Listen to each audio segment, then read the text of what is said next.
La cocaïne se répand toujours plus en France et en Bretagne. Il faut se rendre compte que la barre des 18-64 ans ayant déjà expérimenté la cocaïne a été multipliée par 4 en seulement 2 décennies. C'est la deuxième substance illicite la plus consommée en France derrière le cannabis. Mais souvent, les premières victimes, ce sont les consommateurs. Alors, comment sont-ils pris en charge? C'est ce que nous allons voir dans ce dernier épisode de Marée Blanche.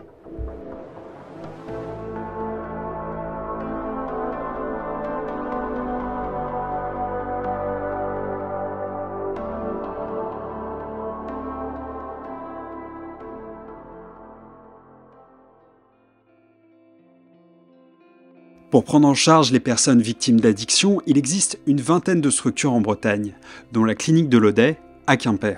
Historiquement, ici, c'était un centre d'alcoolologie au début des années 2000, et on est passé sur un lieu de soins en addictologie parce qu'on a vu de plus en plus de patients arriver avec des demandes de soins pour des addictions qui n'étaient plus simplement l'alcool, mais aussi l'héroïne, la cocaïne, le cannabis, et en général des gens qui avaient des polyaddictions. Des addictions à plusieurs produits en même temps, c'est-à-dire des gens qui vont à la fois par exemple consommer de l'alcool, du cannabis et de la cocaïne ensemble. Ces nouveaux patients, ils ont plus de mal avec les soins statiques centrés autour de la discussion. C'est pour ça qu'ils proposent des activités en extérieur, comme de la course d'orientation ou des cours de surf.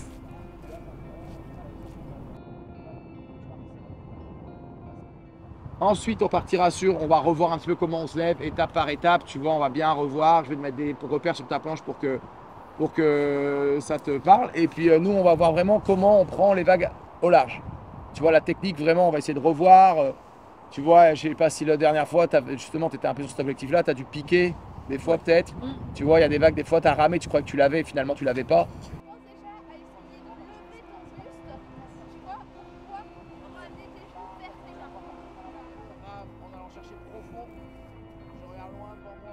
Ces activités, alors déjà qui font que le patient va reprendre cet espace qu'il avait abandonné, c'était à l'extérieur de chez lui, c'était des patients qui étaient renfermés sur le produit et la consommation chez eux, et là ils réabordent l'extérieur finalement.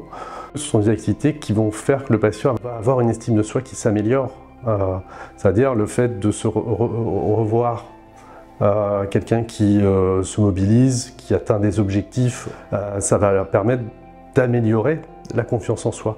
Et c'est vrai que pour nos patients, c'est vraiment l'axe essentiel, j'ai envie de dire, pour pouvoir les aider, c'est qu'ils ressortent de la prise en charge avec une confiance en soi améliorée et la possibilité de croire qu'ils peuvent changer durablement leurs problèmes.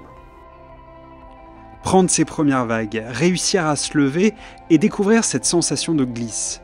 Ce sont ces petites victoires qui redonnent de l'assurance. Et si c'est par la mer qu'est arrivée la cocaïne, c'est aussi par la mer qu'il se débarrasse de son emprise.